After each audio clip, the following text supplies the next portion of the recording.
नमस्कार, आप देख रहे हैं न्यूज मंच और मैं हूं विशाल वैभव। अभी जो है हमारे साथ जेडीयू प्रवक्ता हिमराज राम हैं, हम इनसे बात करते हैं। सर, आज प्रेस वार्ता किया गया है सर, और प्रेस वार्ता के दौरान आपने जो सवाल उठाए हैं सर, आखिर इस सब सवाल उठाने का सर क्या अभी मतलब है सर?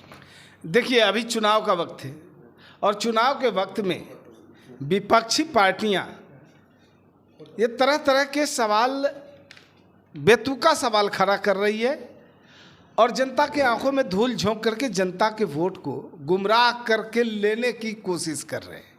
लेकिन ऐसा संभव नहीं है। जनता बिहार की नादान नहीं है, सब समझती है, सब जानती है और इनके झांसे में आने वाली नहीं है। लेकिन जब ये सवाल करते हैं तो हमें भी इनके सवालों, इनके ऊपर सवाल करके इनसे जवाब लेना लाजमी हो जाता है। चूँकि 15 साल एक लंबी अवधि तक इनके परिवार के लोगों का शासन रहा है बिहार में। 2005 से पहले और 2090 के बाद लगातार 15 साल इन्होंने शासन किया बिहार की जनता पर। और बिहार की जनता को हक है कि 15 साल के शासन काल में आपने क्या किया है, क्या बिहार को दिया है, ये सारे चीज़ों पर आप खुलासा करिए। इसको लेकर के प्रेस कॉन्फ्रेंस के माध्यम से जो कुछ ज्वलंत सवाल थे, उन सवालों को हमने रखा मीडिया के सामने, ताकि हम मीडिया के माध्यम से फिर उनसे इसका जवाब चाहते हैं। क्या सवाल थे सर, कोई प्रमुख सवाल? जैसे हमारा सवाल था कि नीतीश कुमार जी अपने शासनकाल के दौरान अनुसूचित जाति और जनजाति के कल्याण के लिए सभी विभागों में, सभी अलग अलग विभागों में अलग अलग बजट का प्रावधान किया।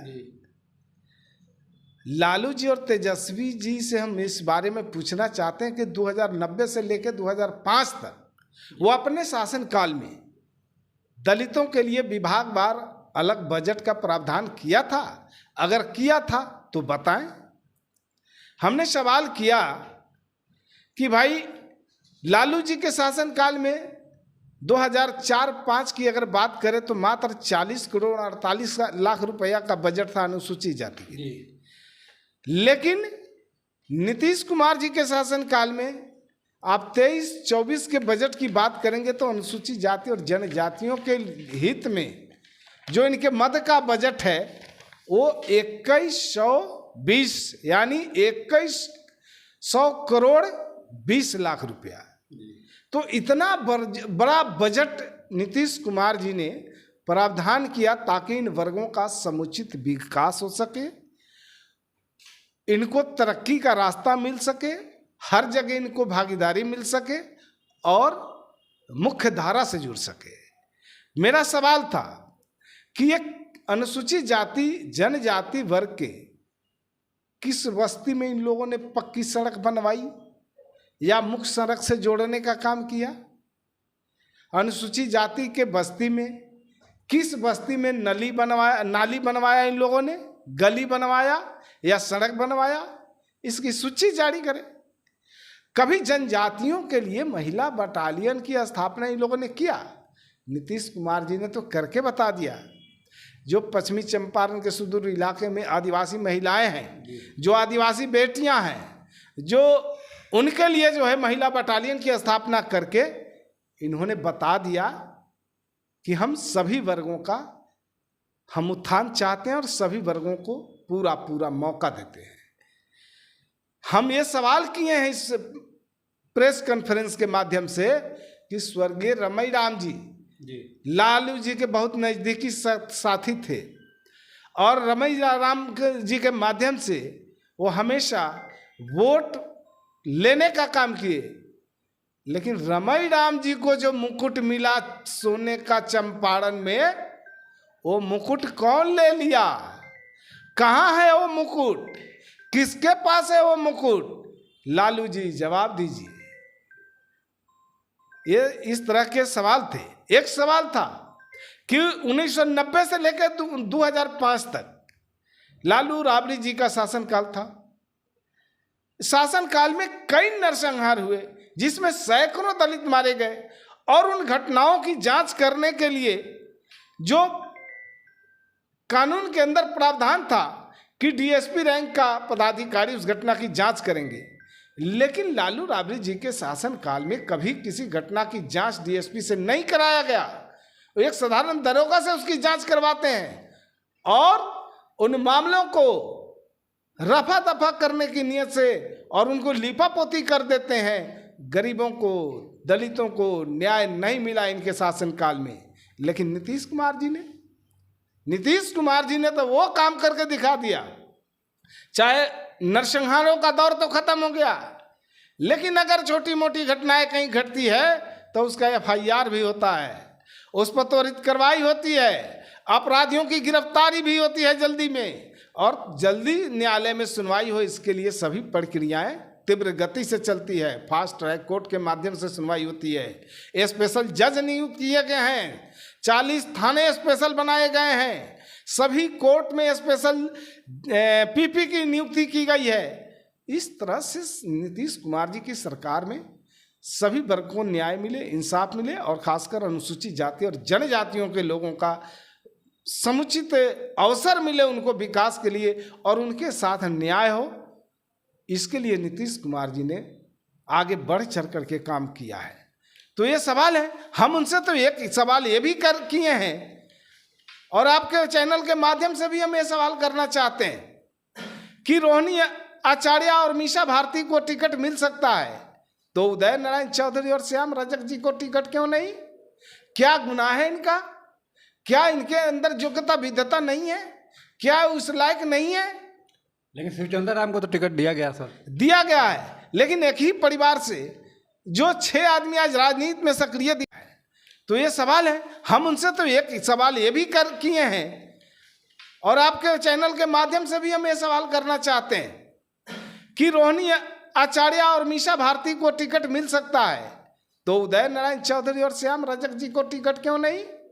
क्या गुनाह है इनका? क्या इनके अंदर योग्यता विद्यता नहीं है? क्या उस लायक नहीं है?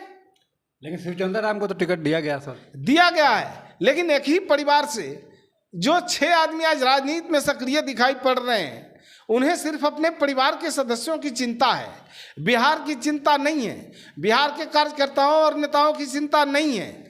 तो इनको अगर फिक्र है तो सिर्फ अपने परिवार की। अभी 11 सदस्यीय परिवार में 6 आदमी सक्रिय रूप से राजनीति में उतर चुके हैं। बाकी जो लोग हैं, हमें लगता है कि विधानसभा चुनाव आते आते सारे लोग राजनीति में सक्रिय हो जाएंगे, क्योंकि इनके लिए इनका परिवार ही पूरा बिहार है। हमारे नेता नीतीश कुमार हैं, जिनके लिए पूरा बिहार परिवार है।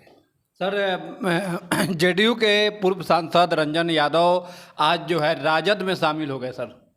तो क्या फर्क पड़ता है? जो परिवारवादी लोग हैं, जो परिवारवाद के पोषक हैं, उस कतार में खड़ा होंगे ही। कुछ दिन पहले सर अजीत सिंह भी सर राजद में शामिल हुए हैं सर। देखिए, नीतीश कुमार जी राज्य की जनता का विकास चाहते हैं, बिहार को ऊंचाइयों पर ले जाना चाहते हैं, और यही कमिटमेंट है बिहार की जनता के साथ, और इसी को लेकर के लगातार नीतीश कुमार जी काम करते रहे हैं, और बिहार में सभी वर्ग, सभी धर्म के लोगों को तरक्की के लिए एक रास्ता दिए हैं, और एक बिहार को ऊंचाइयों पर ले जाने का काम किए हैं। सर, तो अगर नीतीश कुमार जी का कार्यशैली जिन्हें पसंद है, बिहार की तरक्की जिसे पसंद है, बिहार को ऊंचाइयों पर ले जाना जिसकी नियति होगी, निश्चित रूप से नीतीश कुमार जी के साथ कतार में रहेंगे। सर, एक आखिरी सवाल होगा, पटना का जो दो लोकसभा सीट है, क्या उस पर एनडीए और बीजेपी की पकड़ कमजोर हो रही है कि प्रधानमंत्री रैली करने आ रहे हैं, रोड शो करने आ रहे हैं, ऐसा विपक्ष का कहना है? देखिए, घबराए हुए लोग हैं विपक्षी गठबंधन के लोग, इंडी गठबंधन के लोग, महागठबंधन के लोग। चूँकि उन लोगों को ये भरोसा हो गया है कि हमारी दाल गलने वाली नहीं है, 3 चरणों के चुनाव हो चुके हैं, उनको ये आभास हो गया है कि हमारी दाल नहीं गल रही है, हमारी काफ़ी स्थिति दयनीय है। तीनों चरणों में एनडीए को लोगों ने जम के वोट दिया है, और आगे आने वाले जो बाकी चरणों के चुनाव हैं, जनता का झुकाव बड़ी तेज़ी के साथ नीतीश कुमार जी और मोदी जी में है, और वो लोग भरोसा करते हैं, भरोसा के लायक समझते हैं, और इसलिए ये विपक्ष के लोग काफ़ी घबराए हुए हैं, ये लोग बेचैनी में हैं। और बात मोदी जी की है रोड शो की, तो बिहार की जनता के लिए और पटना की जनता के लिए गौरव की बात है। स्वाभिमानी है इस बिहार की जनता। जो प्रधानमंत्री जी उनके सामने होंगे, रूबरू होंगे। क्या मुख्यमंत्री नीतीश कुमार इस रैली में शामिल होंगे? देखिए, मुख्यमंत्री जी एक ही गठबंधन के लोग हैं, एनडीए गठबंधन के लोग हैं। कार्यक्रम की व्यवस्था एक अलग चीज़ है, चुनाव का माहौल है, लेकिन हमें नीतीश कुमार जी और मोदी जी हमारे नेता हैं। हमें किसी से किसी को कोई परहेज नहीं है। हम लोग एक जो एनडीए के जहाँ भी उम्मीदवार है सबको जिताने के लिए हम लोग लगातार कार्यक्रम कर रहे हैं और लगातार हम लोग का प्रयास है कि बिहार में 40 की 40 सीट जीते और इंडिया में 400 के पार जीते। चलिए, तो ये थे हमारे साथ जेडीयू प्रवक्ता हिमराज राम, जिन्होंने स्पष्ट रूप से बताया कि जो है आज का प्रेस वार्ता किया गया और आज जो है उन्होंने दलित के कुछ मुद्दे को लेकर राजद और जो तेजस्वी यादव बिहार के पूर्व उप मुख्यमंत्री से उन्होंने सवाल पूछे और कहीं ना कहीं कटघरे में खड़ा किया कि जब रोहिणी आचार्य और मीसा भारती को टिकट मिल सकता है तो उदय नारायण चौधरी और श्याम रजक को टिकट क्यों नहीं दिया गया। आदिवासी दलित बस्ती में जो है नाला का निर्माण, सड़क का निर्माण क्यों नहीं कराया गया। तो इन सब तमाम जो है क्वेश्चन करके एक निशाना साधा गया। फिलहाल के लिए बने रहिए न्यूज मंच के साथ। न्यूज मंच के लिए विशाल वैभव, पटना।